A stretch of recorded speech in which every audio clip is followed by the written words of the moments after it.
Let's take a look at these Swift finders. This is a finder from a 60mm Swift. This is from the larger scope, 77mm I think. And they have a very unusual kind of a system to align these. First of all, it's unusual because these are strap-on. And normally you would find maybe a slip-on kind of a deal like this with a little shoe. But the most important difference is back here, there's no way to adjust these with screws or whatever like that, which is the usual standard way of doing things. Instead, what the Swift folks did was to make this little device here. And these are nearly identical. This one's a little bit larger, but it's the same basic philosophy. There are two parts to this. First is a sort of a horizontal adjustment and then a vertical adjustment. And the horizontal adjustment is done with a cam kind of a thing in here. You loosen this up, and then at least as long as this is loose, you can probably see that. Maybe I'll do a close-up to show you that. Anyway, that thing is moving side to side just a little bit. It doesn't take very much to align a telescope, a finder to a telescope. So that's how that works. This one here, and by the way, this is not original. This is a replica I had to make. Didn't have the original, but it does the same thing. This is kind of a, loosen this guy down, and then you can adjust this. Let's see if I can show you. I think you can see it moving up and down a little bit there. This is going up and down like so. So you do that, and then you can tighten it down like so. Make sure it stays where it's meant to be. For the larger finder, maybe it's easier to see it with the larger finder. You've got the same thing going on here. For some reason, they kind of did this differently on this one. They put the cam back here on the back in this particular finder, and this is the little uppy downy thing. Push me, pull you kind of a deal. Does the same thing though. Let's see if I can show you. You can probably see that. I'll show you close-ups anyway. That's pushing it up and down, and then this, of course, tightens it back down that way.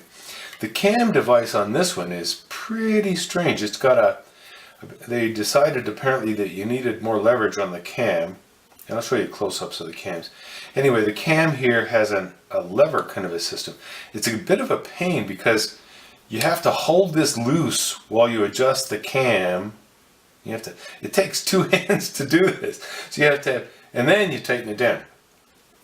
So, kind of tricky because you have to have two hands to work the whole thing.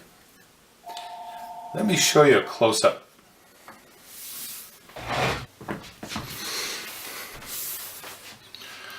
Alright, let's see if I can show you this. This is the, you can probably watch down here and see it move. Yeah, see it moving back and forth there? So that's the motion like so. Here, you should be able to see, if I loosen this up, you can see it moving there, I'm pretty sure. And of course you're going to have to tighten it down.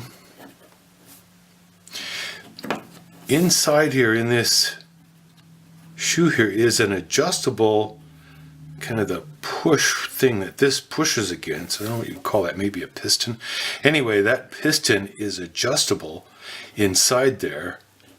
If you ever had to, probably wouldn't be necessary. I did have to do that on the other one that I made. That's how they work.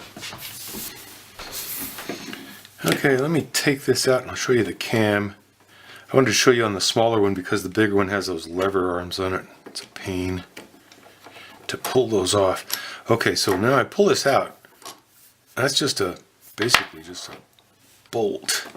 And then this device here, that's your cam device. And you can see it's got the offset there. And in my opinion, this is kind of neat.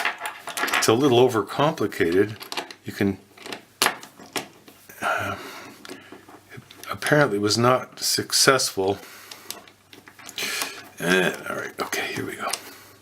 Now, and I think you can see the same thing going on here. Same thing on the smaller mount. Let's see if I can show you this one. You can probably see that moving. It really doesn't take much motion. Making that little piece. Whew. Let me show you this little bear cat. This little thing, something like that. Believe it or not, that's a pain. That's a chore to make that thing. Sheesh. And it took me a while, maybe an hour, for a little simple, looks like a simple little thing. But boy, you try to make something like that.